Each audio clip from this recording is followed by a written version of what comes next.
na ako po'y may sinusulat na note nung naka-flag ceremony tayo. And as usual, the ABS-CBN people are the ones playing it up now on social media. Kaya yun ho ang tingin ko eh. Yun ho nakikita ko. Kung talagang buong puso yan, hindi nyo nakiklaim yan, babayaran nyo na lang yung buwis nyo na walang bawas sa charitable contributions. Yun ho ang tingin ko. And they are suspected to be lying under oath. Palipat-lipat po tayo, kaya mula po nung kauna-unang araw na tayo nagkakaharap dito, pinaiikot-ikutan po ninyo kami. Alam po namin lahat ito, Mr. Katigbak. Kaya kung minsan po, pinagin yung sinasabi, kung meron po kaming pagkakamali, patawarin na lang po. Paano po kami magkakaroon ng initiative na magpatawad naman? Hanggang ngayon, puro na lang po kayo pagtatakip. Sasabihin nyo, mayroong black time. Ito po, NTC case number 2019-041.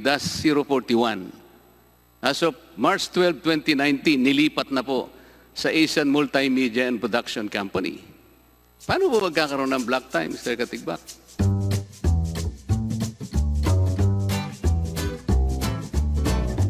I would like to apologize for an earlier incident na ako po'y may sinusulat na note nung naka-flag ceremony tayo. And as usual, the ABS-CBN people are the ones playing it up now on social media, but I will forgive them. Sa akin po, I wrote the note, hindi ho excuse to, because something went into my mind for the questions I will ask tonight. Kaya kayo po ay humihingi ng paumanhin, Congressman. Yes. Opo, ako ay humihingi ng dispensa sa ating mga kababayan. Ano pong nasabi doon na may babayarang violation na parang... Di ba niyo, magbabayad ho tayo kung kinakailangan po, kung saan po. Maraming salamat, Congressman Remulla. Yes. Unang tanong ko ho, yung tungkol sa black box. 18 billion in sales, approximately. 18 billion. Ito ba'y reflected po sa income statement ng ABS-CBN?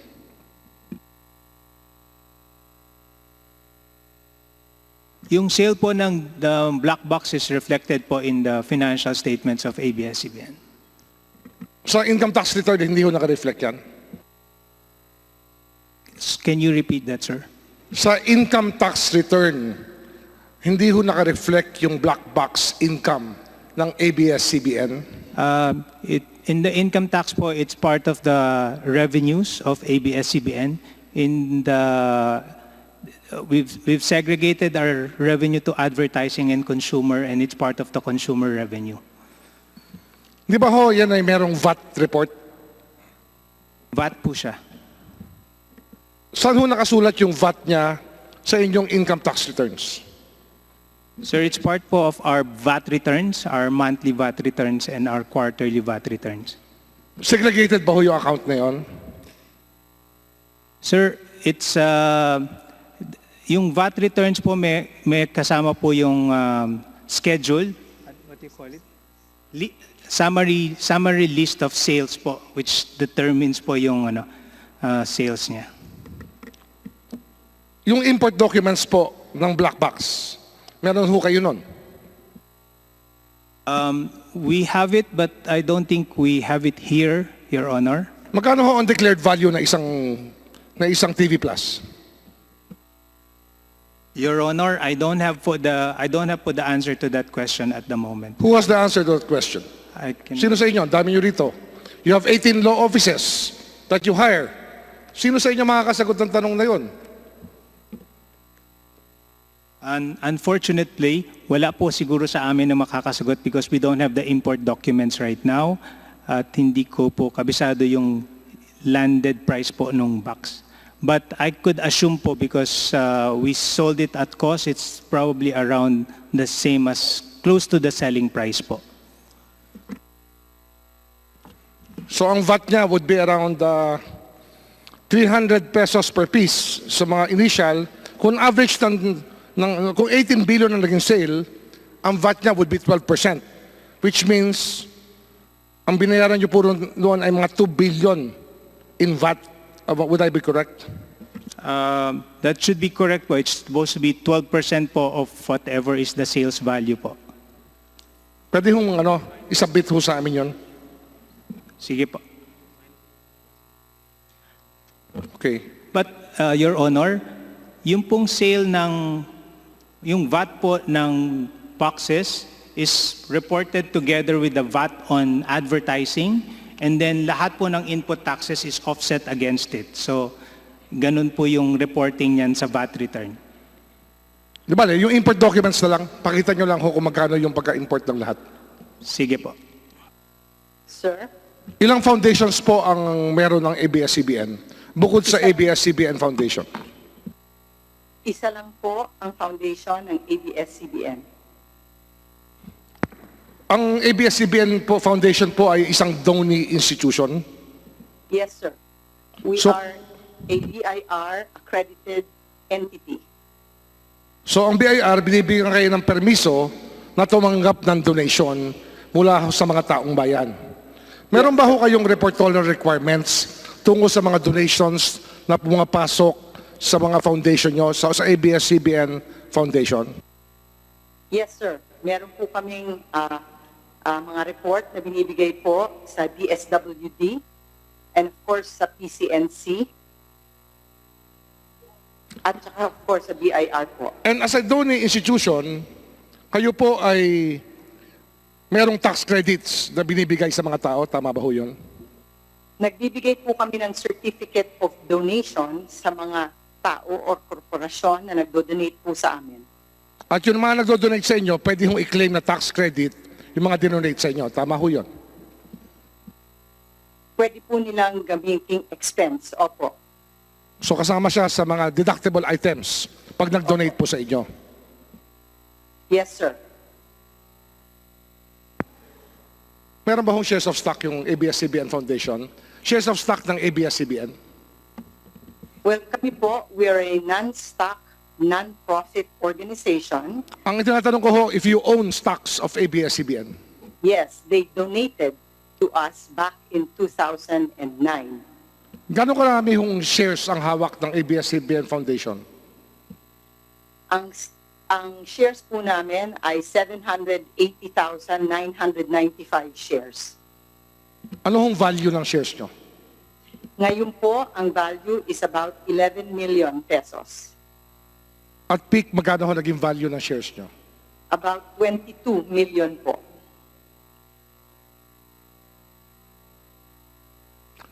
Sige. Ang tanong ko lang ho dito, nung tinitingnan ko yung income tax return ng ABS-CBN Corporation, marami hong dinonate. Meron kayong donations to foundations of more than 90 million sa isang income tax return nyo. Iyon ba yung regular donation ng ABS-CBN sa foundation? Depende po sa... Hindi, I'm mga asking the, nangyayari I'm asking every the year. corporation Kasi po. Like let's say, pag meron pong mga malalaking mga sakuna, katulad po ngayon, pandemya, ang nagbigay po sila ng cash donation sa amin ng 52 million. Pag nung pong Yolanda, nagbigay po sila ng 122 million. Over and above po, ang binibigay po nila sa aming cash subsidy of an additional 26 million a year. Ano ho nangyayari sa mga dollar donations na nanggagaling sa abroad? Depende po ulit yan. Meron pong mga nagre-remit sa amin directly kasi meron po kaming tinatawag na bank SWIFT code. So pag meron po kaming mga hinihingi pong mga donation, pwede pong pumasok ito. Pero meron din po tayong ABS-CBN Foundation which is based in San Francisco at nagbibigay din po sa amin ng mga donation. So yung donation po, Mr. Serrado,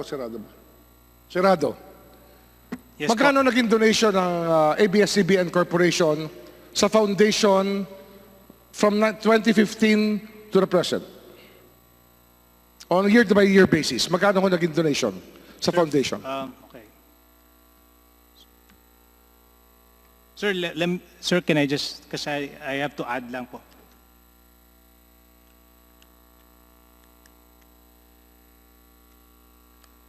From 2015 to 2019, the total cash donation amounted to 129 million, sir. 129 million. Yes, sir.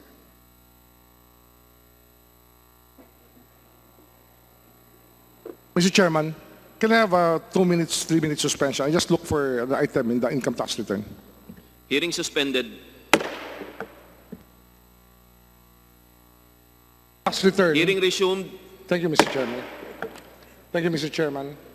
Sa kanilang income tax return, year ended 2019, must be, is this the new income tax return?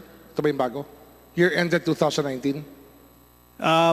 Yeah, we filed po nung June 15 yung income tax return ng 2019. So yung pag nagdo-donate ho kayo sa foundation o sa charity, yan po ay deductible expense ng inyong corporation. Tama ho yun. Tama po. Sa madaling salita, hindi ho totoong pusong-puso lang yan. Yan po ay may business sense na nakakatulong rin yan sa inyong kumpanya pag kayo ho ay nagdo-donate ng pera sa mga foundation. I don't know if I'll put it that way, sir. Kaya dito kasi, deductible eh. But Binabawas nyo but po sa income tax return na chargeable sa inyo, Schedule 4, Ordinary Allowable Itemized Deductions. Nakalagay po rito, charitable contributions, 99,339,218 pesos. Technically po, donations under the revenue code is a deductible expense po. It's the Kaya nga, ang sinasabi ko ho, pag kayo ho'y nagdo-donate, hindi ibig sabihin, buong puso yung binibigay. Binabawi nyo rin yan para mabawas po sa buwis na binabayaran Ay, nyo. hindi ko naman po masasabing ganun kasi buong puso Kaya po yun ho, ang namin tingin ko eh. binibigay. Yun ho, nakikita ko. Kung talagang buong puso yan, hindi nyo na-claim yan, babayaran nyo na lang yung buwis nyo na walang bawas sa charitable contributions. Yun ho, ang tingin ko. Meron po kasing tax rules po on donation na sinusunod lamang po. So, an expense po of the corporate, it benefits about 30% if you may say because that's the tax rate.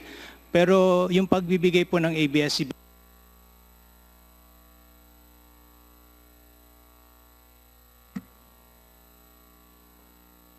Hello. Mr. Chair. Mr. Chair, can I make a comment? Sige po. Yes, Mr. Lopez. Sir, I think on our donations, I think the tax credit is not the motivation for making those donations, but it is also not allowed. It is allowed, sorry. Bale, ito ay isang incidental benefit. Pag kayo nagkakawang gawa, pwede hong ibawas yan sa buwis na inyong binabayaran. Yes, Your Honor. Okay.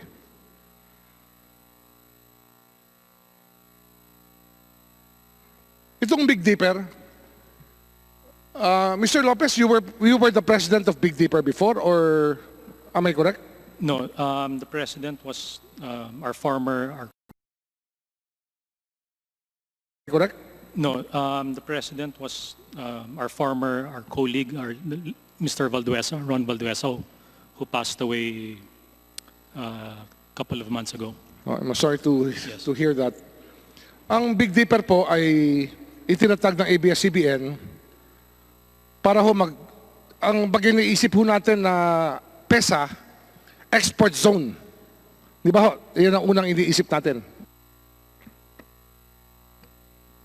Yes, Mr. Mr. Your Tan, Honor. baka gusto niyo sagutin.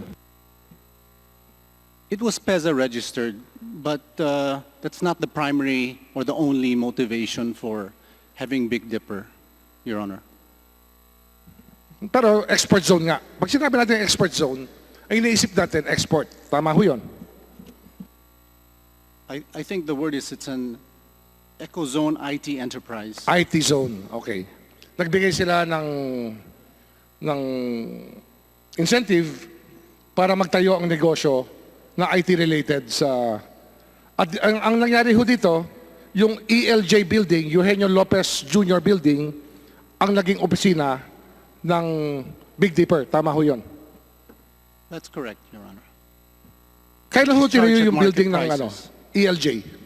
Kailan ho tinayo yung building? It was started in 1997, completed in 2001, registered as an IT building in 2003. Ano ho ang benefit ng building, ng inyong pag-aari ng building pag ito ay ginawang ecozone? Wala po siyang tax benefit, pero ang maganda lang po doon ay makakapagkuha kami ng tenant na PESA-registered IT enterprise.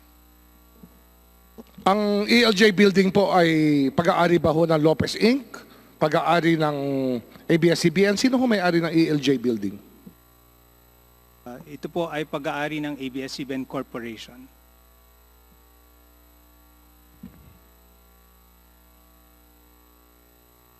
Ang Big Dipper po ay kumikita ng 2.679 billion or 2.6 billion a year. Yung ba ho ang tamang figura dito? In terms of revenues, that's correct. Ilang taon na hong kumikita ng ganito kalaki ang Big Dipper, Mr. Tan?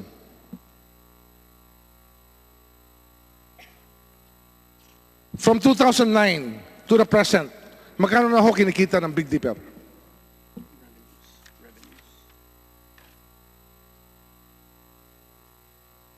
To your question, since 2016 po, it was generating this level of revenues. Bago mag-2016, ano ho ang revenue ng Big Dipper? It's about 1.7 billion. So malaki pa rin. Zero tax kayo nung panahon na yun, di ba? No, Your Honor, we were paying 5% on gross income by 2015. Noong 2010, magkano binabayad yung tax? It was zero basically. Magkano ang kita nyo ng 2010?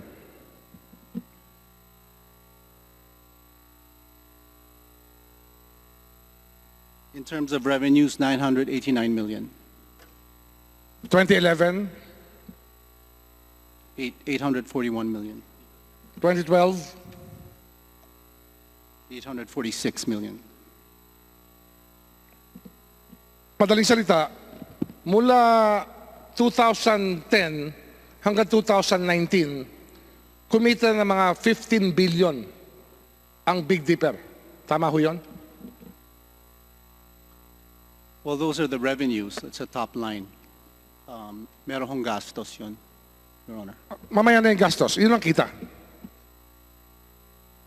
The numbers we discussed. Sino ho nagbabayad ng kitang yan? Sino ho ang inyong customer na nagbabayad sa Big Dipper ng pera? 15 billion. Sino ho nagbabayad nun? Ultimately, the people who consume our content, for example, overseas, as I said, if I can Hindi ho, give an example, yung Your kontrata Honor. mismo. Sino ho nagpapatrabaho sa inyo sa Big Dipper? Sino ho nagbabayad sa Big Dipper na diretso? Sino ba nag-kontrata sa inyo na i-encode nyo, i-digitize nyo yung mga content ng ABS-CBN? The customers, ABS-CBN Global. that's one of the companies, yes. But Ano they pa would yung isa? not be Ano pa able yung isa? to- Dalawang kumpanya lang yan, di ba? Yeah, Your Honor, I need to clarify a point because they would not be able to generate the revenues to pay Big Dipper if the content isn't being watched by Filipinos abroad. So for Hindi, alam ko example, ho yun, alam ko yun. Huwag nyo na ipaliwanag, tinatanong ko lang kung sino ang nagbabayad. the direct transactor is, as you mentioned, ABS-CBN Global Hungary. ABS-CBN Global Hungary. Yan po ay isang paper corporation na tinatag sa Hungary. May opisina ba ho kayo sa Hungary? It's not a paper corporation, Your Honor. Ano, Shell Corporation. It's not a shell corporation. It has business substance, Your Honor. Okay. Sino hong officers ng ABS-CBN Global? Global Hungary. There are 4 managing directors. Sino ho ito? We have Rafael Lopez, Edgardo Garcia, Olivia de Jesus, and there's a gentleman with a foreign name. Give me 1 second, Your Honor. In other words, Mr. Tan, itong 15 billion na transaction is from ABS-CBN to ABS-CBN. Yung isa lang nga, Global Holdings, yung isa ho, Big Dipper. Your Honor, these transactions are Hindi, done at teka. arm's length. Tinatanong lang kita eh. Yes or no lang yun, di ba? Ito yung transaction na to, binabayaran ng ABS-CBN Global, Hungary, binayaran niya for the past 10 years ng 15 billion ang ABS-CBN ang Big Dipper Corporation. Tama ho yun. Yes, Your Honor, but it would be misleading for me to stop there because we have to explain how the revenues are generated. If we simply say... I know how kayo-kayo it's lang yan. generated kasi yung generation nyo, kaya kayo may digital content, ginagawa nyo para madali yung madala sa mga Pilipino sa abroad yung inyong mga programa. Di ba? Tama naman yon. Could you repeat that? I'm sorry, Your Honor. Could you repeat that? Ang kitang ito, kumikita kayo ng pera kasi dito, yung inyong ginagawa sa Big Dipper, ginagawa nyong digital yung inyong mga programa nung araw para ito'y madaling ipalabas sa ibang bansa kung saan may mga Pilipino na gustong bumili ng inyong programa. It's not just madali, it's actually a requirement, both regulatory in some cases, and for it to be played on mobile phones or other formats, kailangan na kailangan po yung serbisyo ng Big Dipper. It's not just to make it pretty. So there are some requirements. For example, I think in Australia you need closed caption. For other countries you need certain minimum standards. Pero ang ano nga dito, ang sistema, yung kayo mismo, ang sariling korporasyon, yung nag-hire sa sariling korporasyon. Transactions between two sister corporations. Tama ho yun. Your Honor, all these transactions are backed by transfer Tina, pricing yes or studies. no lang. It's not. Di ba? Sister at sister lang yan. Magkapatid lang yan. Yan lang tinatanong ko. This is a transaction between one ABS corporation to the other ABS corporation for 15 billion pesos for the past 10 years. Yes, Your Honor, and it's not illegal or unusual. Wala naman ako sinasabing illegal o unusual ah. May sinabi ba ako? Wala po, Your Honor. Oh, ba't mo sinasabing it's not illegal or unusual? Just to clarify, Your Honor, because it may be, some people might think that there's something... Although it sounds that way, I'm not alluding anything, pero ganun ang tunog sa Pilipino. Kung tatanungin, bakit yung kaliwang bulsa, yung laman ng kaliwang bulsa, nililipat sa kaliwang bulsa? Your Honor, these transactions, as I mentioned, are at market rates, at market prices, and backed by transfer pricing studies. So walang fact that transfer we have- pricing. Yeah. Ina-anticipate nyo na yung tanong ko, kung mahal yung rate nyo, sinasabi nyo competitive kayo sa buong mundo. Sa rate. Yeah. Actually, Your Honor, I was going to mention that on the questioning of dealing with related parties, we establish our companies, as I mentioned earlier, we make decisions based on many factors. Now, of course, we look at market access, proximity to customer, the IP strength of IP laws, and of course, taxes, Your Honor. It is a duty of management to look for ways to be Para makatipid efficient sa and taxes. competitive. And Para makatipid kayo sa taxes. Siyempre, ginagawa nyo lahat, di ba? You're doing everything para makatipid kayo sa taxes. Tama o hindi? Your Honor, as I mentioned, taxes are one consideration. It's not the primordial consideration, but Hindi. as senior management, we Masyado need... ka naman defensive. Yun lang tinatanong ko eh. Mr. Karag, you're hired by ABS-CBN because you're a tax lawyer. Am I correct? Yes, Your Honor. Okay. Yun, di ba? Sagot na yun. yeah. May katabi kang tax lawyer, siyempre, yung advice ng tax lawyer, mahalaga sa inyo. Yes, Your Honor, but of course, we admit that these are related party transactions, Your Honor. Hindi kita tinatanong. No, I'm just clarifying, Sinasabi ko Your lang, kaya Honor. may tax lawyer kayo, you get the best advice. Yeah. Your Honor, our tax counsel are here to provide clarification on tax laws or any tax issues that might be asked by the floor. Sige. Mr. Tan, you've been, how many years ka na ba sa ABS-CBN? Bago ka naging group chief financial officer? I've been here about 7 years, Your Honor. Saan ka nang galing? I used to work for Vista Land and Lifescapes, Your Honor. Nanggaling ka pa sa abroad? I studied abroad, Your Honor, yes. Ilang taong ka tumira sa ibang bansa? Maybe 10, 12. Anong bansa yun? Amerika? The UK and the US. Pero Filipino citizen kayo? Yes, Your Honor. 100%. Dual. Dual kayo? 100% Filipino, Your Honor. 100% Filipino. Hindi ka 100% Filipino, 100% American. Hindi po. No, hindi po, Your Honor.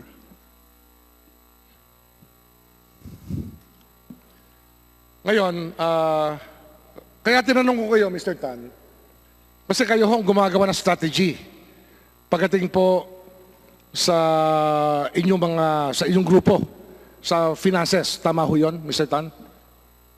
We formulate our strategy with consultation of various Example, heads. last year, 2019, you decided to divest, or ABS-CBN decided to divest itself from AMKARA. Tama ho yun?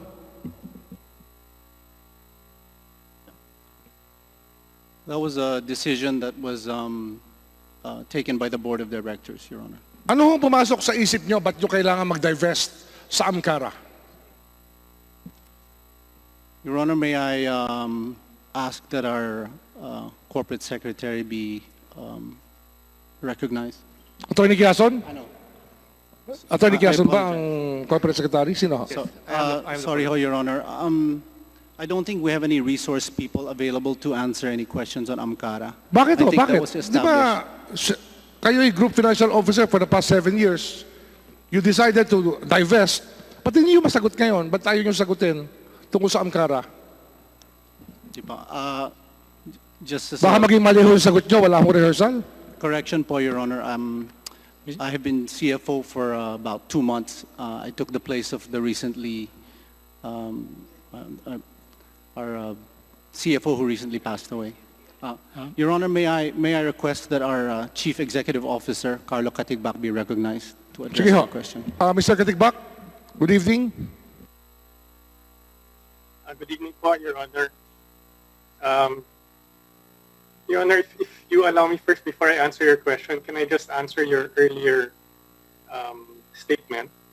I got a message from all our cameramen insisting that none of them were responsible po for taking the video you referred to earlier.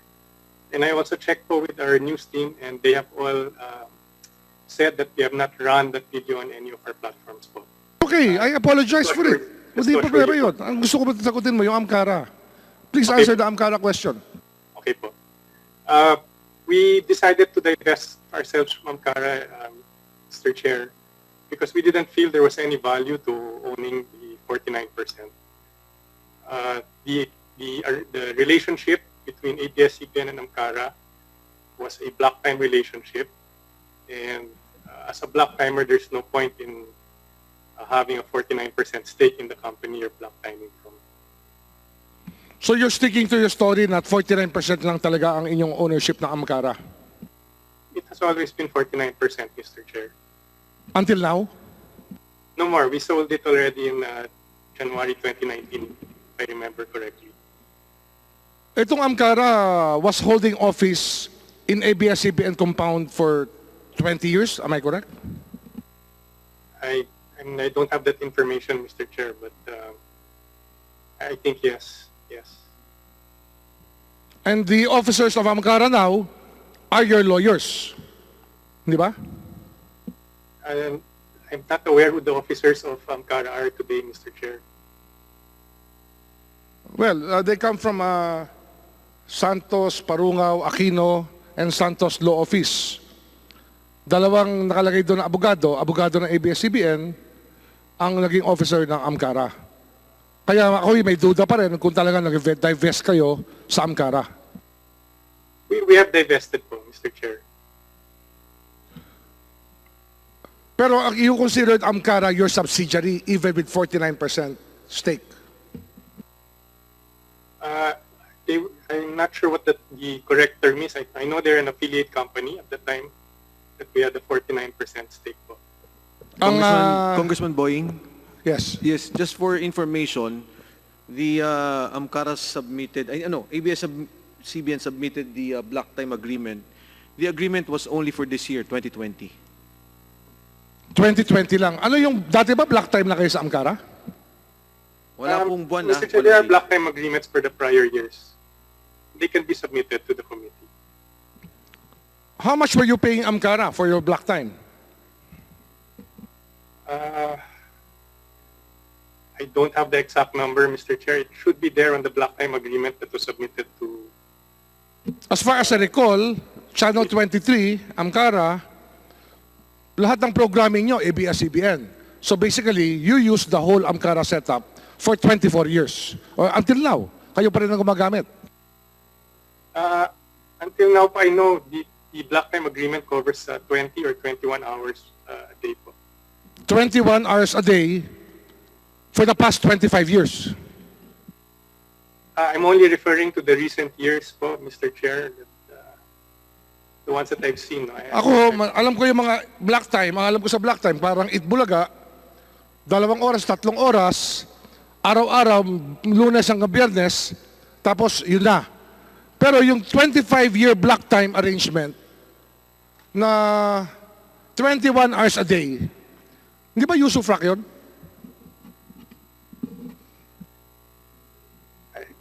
Block time agreement, Mr. Chair, is a purchase of airtime. Kaya nga, purchase of airtime, but ang ginawa nyo sa Amkara, kayo ang may hawak na lahat ng saleable airtime ng Amkara. The majority of the saleable airtime, yes, Mr. Chair. Ano yung majority? What do you mean by majority? The block time agreement covers for 21 hours a day. From what time to what time yon, Mr. Katigbak? I'm not familiar with the operational...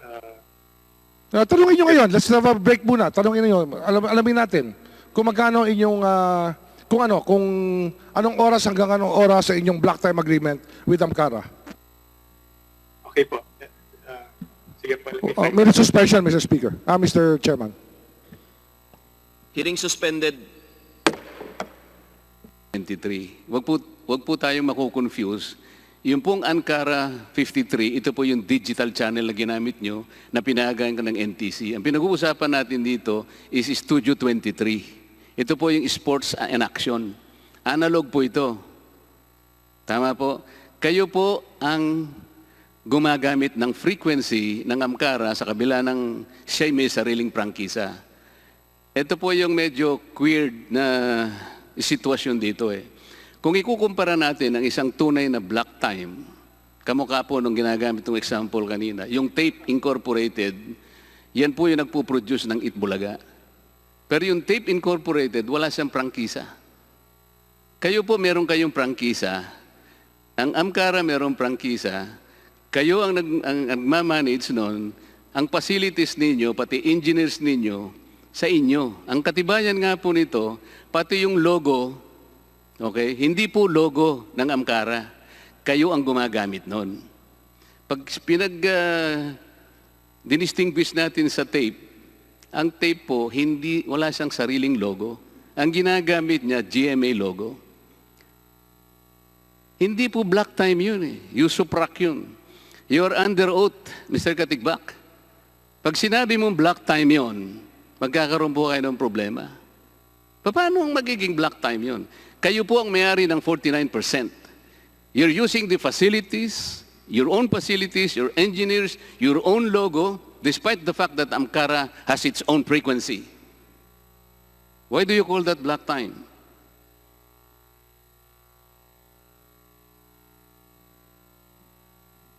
You may now answer, if you want to. As far as I understand, Mr. Chair, it's a block time because it is a purchase of the airtime for the use of ABS-CBN. Okay, ganito na lang. We're not the only company po that has done this. But with Amkara, exclusive ho kayo. Amkara, exclusively ABS-CBN ang may control ng oras. Yung 21 hours a day, any hour that you choose. Tama ho yun? 21 hours a day po, I think the hours we use are 6 a.m. I think to about 12 midnight po. Wala nga nakalagay sa block time agreement kung anong oras eh. Basta 21 hours a day. Tama ho? Yes po, pero in actual practice, I think the actual operation was 6 a.m. to 12 midnight. I've been informed po. Congressman Remulla, papaalala ko lang po na may natitira ka na lang na 2 minuto. Pwede ka na pong magsimulang magtapos ng iyong pagtatanong. Salamat po. Mr. Chairman, ang sirbit sa atin ng ABS-CBN na dokumento, hiningi natin, ay pwede hong punuin ng 2 filing cabinet. Meron lang ho tayo 8 oras para i-discuss ito. At sana naman maintindihan nyo na Mahirap rin ho kumuha ng sagot sa mga tao dito. Ito ho income tax for the year 2019. 2018 income tax ba to? Mr. Senado? Yung 15, meron kayong 25 billion na net sales.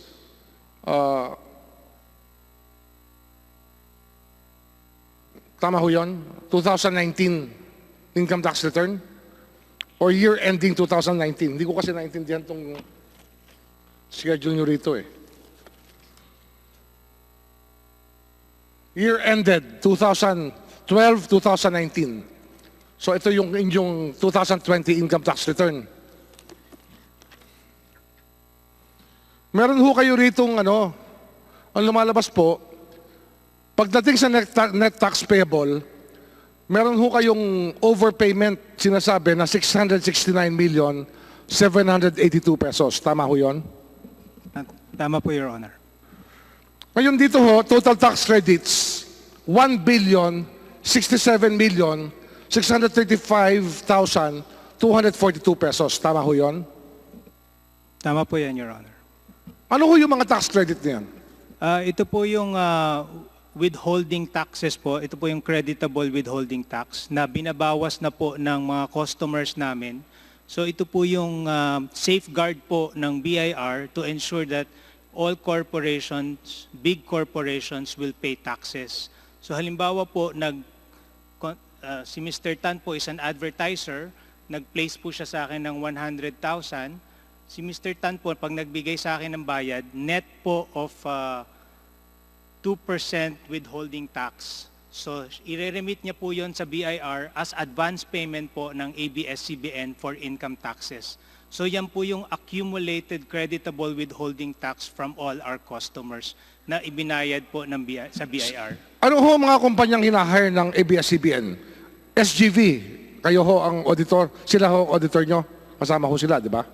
Nandito ho sa financial statement na foundation. Yes, Your Honor. Punong Bayan, sa inyo rin ba ang Punong Bayan? O Orolyo? We hired them also for some services. Sino pa ho mga auditor nyo? Sino pa ho? Si Mr. Karag ho, gumagawa rin. Mr. Karag, kayo rin ho, kasama kayo sa nag-audit din ho kayo. No, Your Honor, I'm external counsel. Counsel kayo. Sino ho yung mga audit firms pa? Sir, the auditors po of ABS-CBN Corporation is SGV and Company. Ilan ho ang abogado ng ABS-CBN?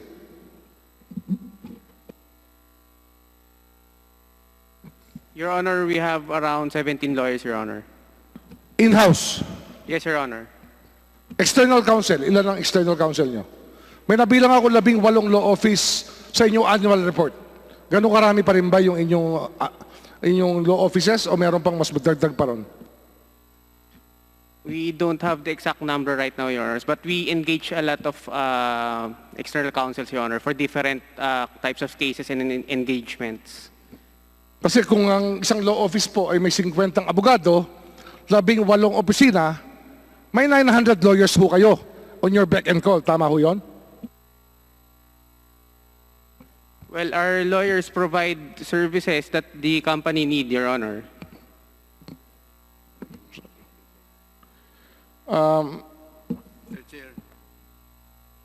May I get the 15 seconds left for Congressman Remulla? Yes, Congressman Marcoleta, kung papayagan po kayo ni Congressman Remulla. Anything from my esteemed colleague, Congressman Attorney Marcoleta. Thank you. Last question to Mr. Carlo Caparas. Kung totoo pong talagang pinatitibayan nyo na mayroong black time agreement, hindi po ba, I'm sorry, Mr. Carlo Katigbak, I'm very sorry. Hindi po ba totoo na ang rights po ng Amkara ay nilipat na po sa Multimedia and Productions Company as of March 12, 2019 per NTC case number 2019-041? Paano po magkakaroon ng black time? Nilipat na po ang kanyang rights sa Asian Multimedia and Production Company, March 12, 2019. So paano po yan? Papag-aari din po ninyo yun, tama po ba? Palipat-lipat po tayo, kaya mula po nung kauna-unang araw na tayo nagkakaharap dito, pinaiikot-ikutan po ninyo kami. Alam po namin lahat ito, Mr. Katigbak. Kaya kung minsan po, pinagin yung sinasabi, kung meron po kaming pagkakamali, patawarin na lang po. Ganun. Paano po kami magkakaroon ng initiative na magpatawad naman? Hanggang ngayon, puro na lang po kayo pagtatakip. Sasabihin nyo, merong black time. Ito po, NTC case number 2019-041. As of March 12, 2019, nilipat na po sa Asian Multimedia and Production Company. Paano po magkakaroon ng black time, Mr. Katigbak? Sa pagkakaalam ko po, hindi pa in-approve ang transfer po ng NTC, Mr. Chair. Baka yung, maybe the NTC can answer with certainty, but as far as I know, that application for a transfer was never approved. Mr. Chair, Basta po may official invitation. Yes, Congressman Defensor. based on the request of the Honorable Remulla, may I request the Chair, Mr. Chairman, just to prepare as a pina duces tecum, ad testificandum to any of the representative of MAKARA. So to make it official, Mr. Chair, mahirap yung invite isabpina na natin. And alongside that, Mr. Chairman, because DBP told us that they cannot send the documents without the court request. So I subpoena duces tecum to DBP. Sasabay ko na po. So ad testificandum to AMKARA and duces tecum to DBP, Mr. Chairman. Sa AMKARA, Mr. Chairman, ang request ko sana si Attorney Parungaw, Anthony Parungaw, si Attorney Veloso, yung pumirma ng kontrata, Tony Veloso, and Mr. Karandang, para ho magkaalaman tayo. Mr. Chairman, ang AMKARA po ang ginagawang lifeline ngayon ng ABS-CBN na claim nila sila ay black timer, and they are suspected to be lying under oath to this committee. Yan po ang impression natin sapagkat napakatamis po ng terms ng kanilang black time agreement na hindi ho basta-basta nangyayari. And this is a violation of the franchise of AMKARA that we're talking about. And it is an affront to Congress that ABS-CBN did not even seek Congress's permission, the House's permission, or even the Senate's permission to utilize AMKARA as a usufruct. Kasi yun po ang ating impression.